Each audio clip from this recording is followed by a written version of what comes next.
Selamat siang semuanya, semoga sehat selalu. Perkenalkan, nama saya Riki Alang. Pada hari ini saya akan mempresentasikan materi yang berjudul Ekonomi Sumber Daya Alam. Jika nanti ada dari teman-teman yang ingin bertanya, saya persilakan untuk bertanya di akhir presentasi. Baik, kita masuk dalam materi pembahasan. Yang pertama, saya akan menjelaskan apa pengertian ekonomi sumber daya alam. Pengertian ekonomi sumber daya alam menurut para ahli, yaitu menurut Sukanto Reksodiporodjo, sumber daya alam adalah suatu yang berguna dan mempunyai nilai di dalam kondisi di mana kita menemukannya.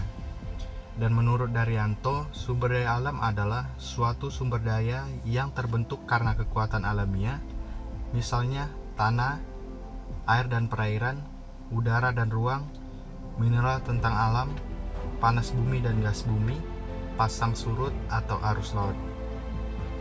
Jadi sumber daya alam adalah aplikasi ilmu ekonomi terhadap sumber daya alam, yaitu semua benda hidup atau benda mati yang ada secara alami, yang secara tradisional dikaitkan kegunaannya bagi kehidupan manusia.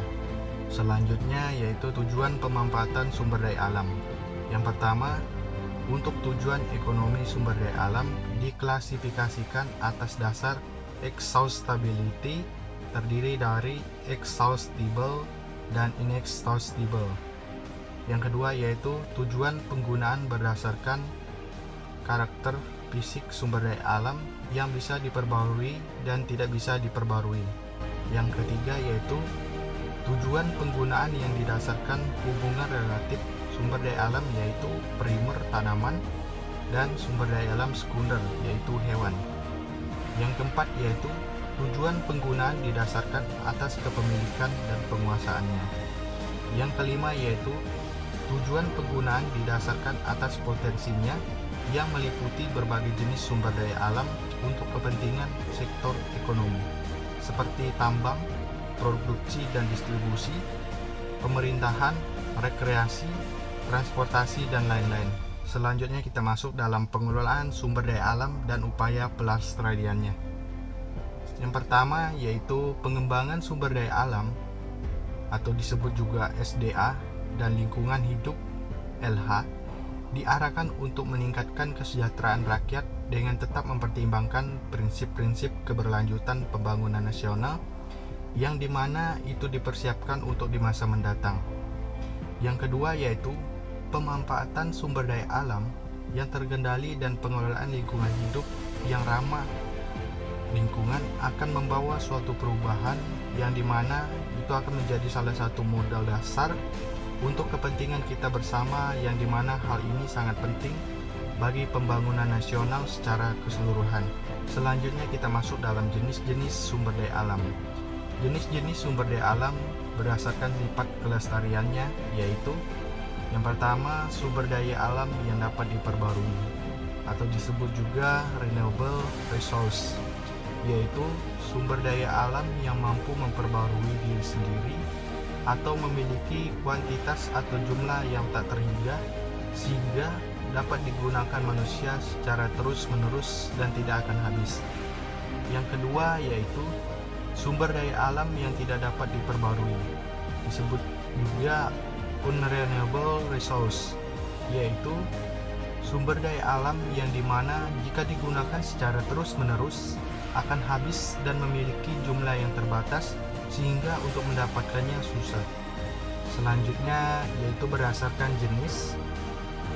Yang pertama sumber daya alam hayati atau biotik yang berasal dari kehidupan makhluk hidup, contohnya yaitu tumbuhan, hewan, dan mikroorganisme. Yang kedua yaitu sumber daya alam non-hayati atau biotik yang berasal dari benda hati atau disebut juga bukan makhluk hidup, contohnya yaitu air, tanah, angin, dan matahari. Selanjutnya berdasarkan kegunaannya. Sumber daya alam penghasil bahan baku digunakan untuk menciptakan berbagai bentuk benda lain dengan tujuan agar benda tersebut mempunyai nilai guna. Kedua yaitu sumber daya alam penghasil energi ialah seluruh kekayaan alam yang dapat menghasilkan energi, yang dimana energi ini sangat diperlukan atau sangat penting untuk kebutuhan manusia serta pemanfaatannya sehari-hari. Yang kedua yaitu berdasarkan lokasinya. Sumber daya alam akuatik yaitu sumber daya alam yang bisa kita temui atau jumpai di daerah perairan. Yang kedua yaitu sumber daya alam terestrial, yaitu sumber daya alam yang bisa kita jumpai atau temui di daerah atau wilayah yang ada di daratan. Selanjutnya yaitu yang berdasarkan pembentuknya, yaitu ada 4. Yang pertama sumber daya alam materi, sumber daya alam ruang, sumber daya alam waktu, dan sumber daya alam energi. Yang ke yaitu berdasarkan daya pakai dan nilai ekonomis. Yang pertama sumber daya alam ekonomis, yaitu sumber daya alam yang dimana untuk mendapatkan sumber daya alam ini memerlukan pengorbanan serta biaya yang tinggi karena memiliki nilai ekonomis atau nilai jual. Yang kedua yaitu sumber daya alam non ekonomis, yaitu sumber daya alam yang dimana sumber daya alam ini tidak memiliki nilai ekonomis karena dapat diperoleh secara langsung dari alam. Contohnya sinar matahari, air, dan angin. Yang ke yaitu manfaat sumber daya alam.